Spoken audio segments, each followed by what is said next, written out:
Hey everyone, thanks for joining today's live session. For today, I'm going to cover the topic of how to validate your business or startup idea.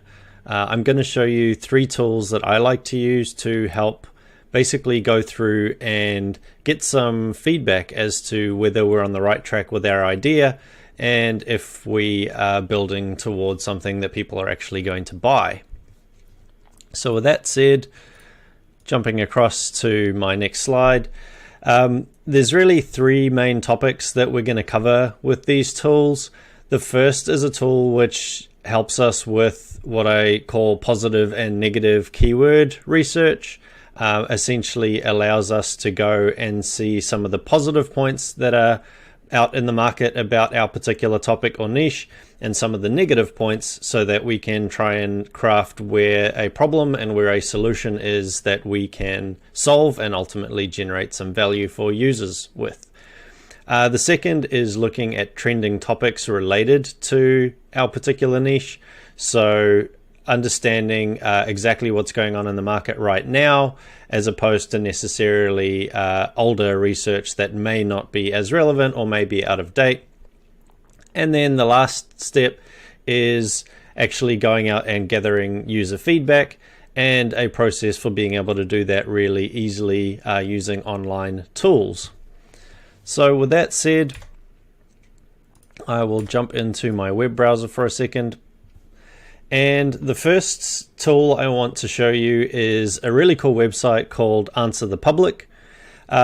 This system allows you to basically go in and throw some keywords at their search algorithm, and it goes away and essentially finds all of the main questions and comments that people are making relating to your particular topic or niche. So for today, I am using the example of, let's say I want to start a new clothing brand online, or I want to start a new clothing business, clothing app, for example. So I start with my positive and negative keywords. So in this case, I'm starting with my negative keywords, which is the question, problem selling clothes online. Now, once I've keyed that in and it's gone away and done its thing, it returns a series of data. You can see here with the visualization first, the what, when, how, are, can, which, etc. Questions relating to that particular topic.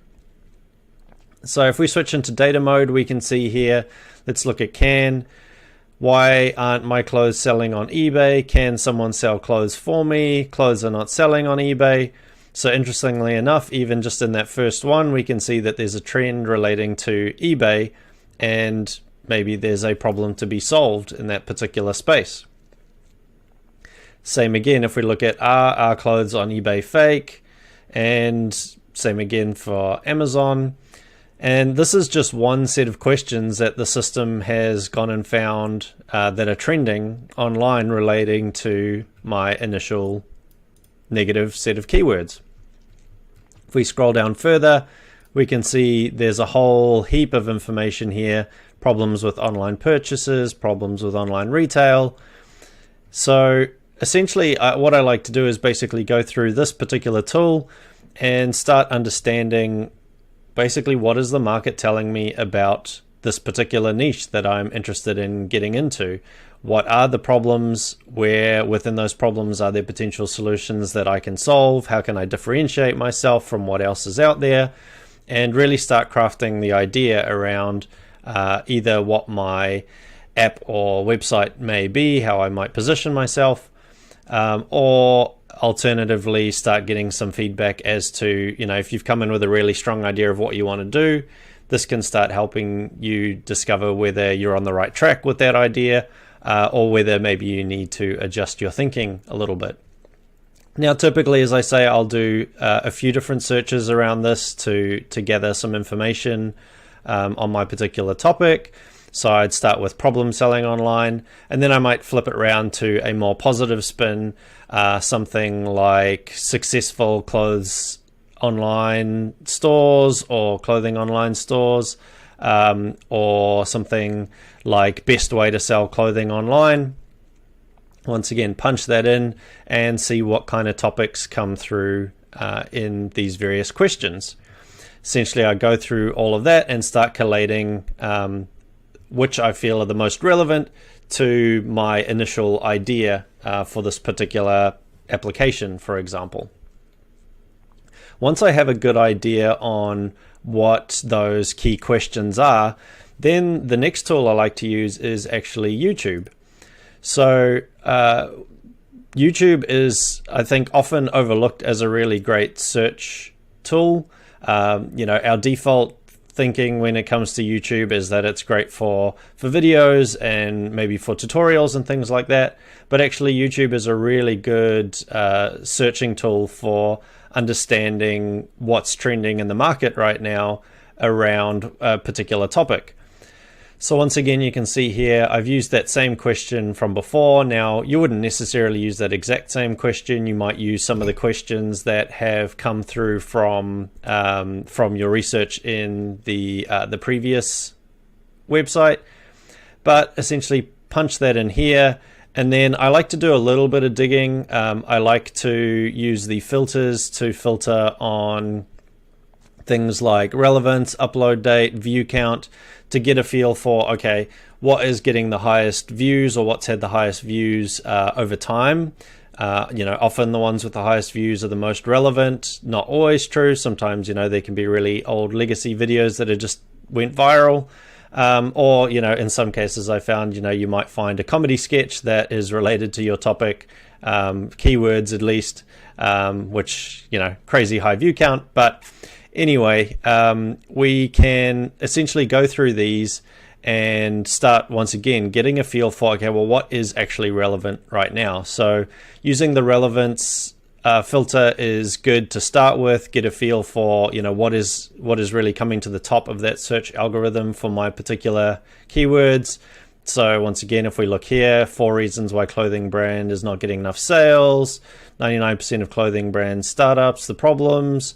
So once again, lots of relevant content here that we can use to start crafting once our message and what our particular problem or solution can be. I also really like using the view count, as I said before, to get a feel for, what are the highest trending videos. And I'll let you in on a little secret. When I do this, I don't really go through line by line and do this. We have actually developed our own little app that does this for us, and we can go in here. It essentially goes in, we give it a list of keywords, it goes and extracts all of the information for us into a spreadsheet, and we can come in here and sort to get a feel for, okay, yep, selling clothes on Amazon, for example, is one of the keywords I punched into the system. 3.7 million views on that particular topic, how to sell on Amazon. So this has been a really great tool for us. You could do something similar or manual or ask nicely, and I could offer up access to this application for you. Now, once again, we can go through here, get a really good sense for what are the key areas in our particular topic, and leverage that to craft our messaging. Now, why do I keep going back to messaging? Well, all of this is great for initial research, but nothing beats actually getting out in front of the customers and getting real customer feedback. This is really a way to help you go through and understand what's going on in the market before you start talking to users, so that you can make sure you're asking the right questions by the time you get to that stage. So how do we do that? Well, the last tool on my list that I like to use is a system called ClickFunnels. This is a really great landing page generator. They have a heap of templates that have been optimized and pre-designed for you to really optimize the user experience when they hit your landing page. And I'm just going to use this sample one as an example that I've tweaked a little bit. So what I like to do here is I like to take the questions that I got from the Answer the Public site, as well as the kind of trending topics that I got from YouTube, and bring all of that together into messaging that I can put on a landing page that I'm ultimately going to use to go and gather user feedback. So as you can see in the example on the screen here, the idea here is that we start crafting a little bit of a this is coming, this is my idea, and this is what I'm going to achieve with it. So we start making it look a little bit like it's it's an app that's about to launch, or it depends how early on you might want to be really clear about that this is at the idea stage, or you might, if you're getting closer to having going into a build phase, you might design this page to be a little bit more like a coming soon page, as I've got here.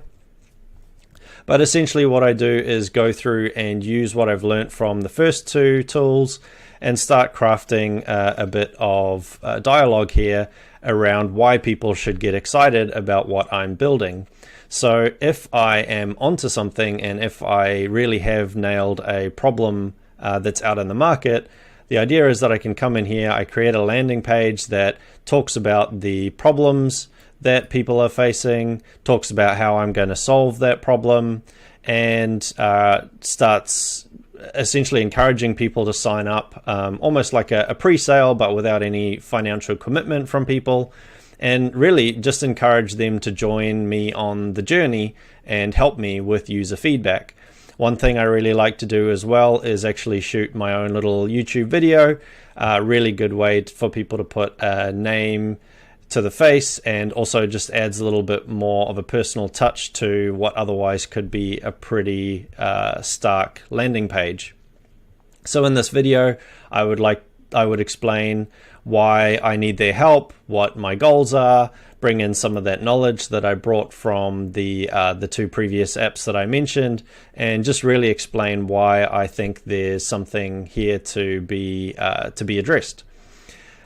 Bring in, as I say, some of that research to explain to people what the problems I've discovered are, how I'm going to solve them, and then if I've got some initial ideas around what the actual features may look like that are going to create solutions for my customers, then I'd start teasing those out here a little bit as well to give people a sense of what the value is that I'm going to offer to them. Tell them a little bit about me, so that once again they know that there's actually a human there and this isn't just some bot trying to gather information from them. And all of this basically ties back into, if I jump up here, as you can see there, what I want to do is I'm trying to encourage people to jump on board with the journey. This really ties back into that kind of adoption bell curve that we often hear about, where we know we're going to have some early adopters that really see the value in what we're creating. And essentially what we want to do is we want to encourage those early adopters to jump on board as soon as possible, even if it's in the capacity of just helping us with the idea. I then tie this particular sheet into usually some sort of user survey system, whether that's sort of an automated email survey or something through one of the tools like SurveyMonkey or InvolveMe, and basically encourage people to sign up here and then immediately fire off some sort of survey with a series of questions related to my niche, in order to start getting real user feedback on, do they like the idea? Do they think I'm on the right track? And do they have any suggestions on something I've missed that I can maybe go back to the drawing board and do further research on? Last point I'll make on that is the question I often get at this point is, okay, well, how are you going to do that? Well, this is where I think definitely don't underestimate the power of social media. So typical way that I do this, I will go out and find Facebook groups that are related to my niche. I find Reddit threads that are related to my niche, even things like potentially Twitter accounts that are related to my niche, and basically just go out there and start trying to encourage those early adopters to get on board with just a simple ask for help. Basically just going out and saying, hey, I think I've identified this particular problem in the market. Here's my initial idea on how I believe I'm going to solve that and how that's going to create value for my users. And I really need some feedback. Having done that a few times, I find that people are really open to helping. You've always got your internet trolls that want to knock you down, and oftentimes you just got to take that, roll with the punches. But there are often learnings even just in what they're saying as well. But negatives aside, like I say, it's always really encouraging to see how many people are out there are quite willing to just provide you a little bit of feedback and even provide a bit of industry insight. We did this recently for an application that we're building right now, actually, and we got some really cool feedback from people that were in the industry that just took one of the problems that we thought was a really big deal and showed us that actually we were not digging deep enough. That problem was sort of a surface problem, and there were a whole host of reasons underneath that that were building up to that problem. So that was real user feedback and industry experience that we never could have had just sort of sitting behind our computers doing research. And we got all of that information just from one thread on a Facebook page where people were commenting and helping us with our idea. So with all of that said, as you can see, really simple 3-step process where we can research some initial ideas, see how those ideas are trending and which ideas we should be focusing on for crafting our problem, solution, and value parts of our messaging, and then ultimately how to use that messaging to create something that we can go to the market with and start getting some real user feedback. All of that then helps us design our MVP so that we really know what the minimum viable product is that we need to be able to go to market with in order to start getting people excited and ultimately actually be able to generate some revenue. So I hope this has been helpful for you guys. If you've got any questions about this process or even about an app that you're trying to validate or a business idea you're trying to validate, please feel free to drop it in the comments. If you want to know more about the program that we run in order to help businesses go through this and much more detailed product research, once again, drop a note in the comments and we will get in touch to let you know. That's it for today, guys. So thanks a lot for joining my live session, and we'll be back again next week.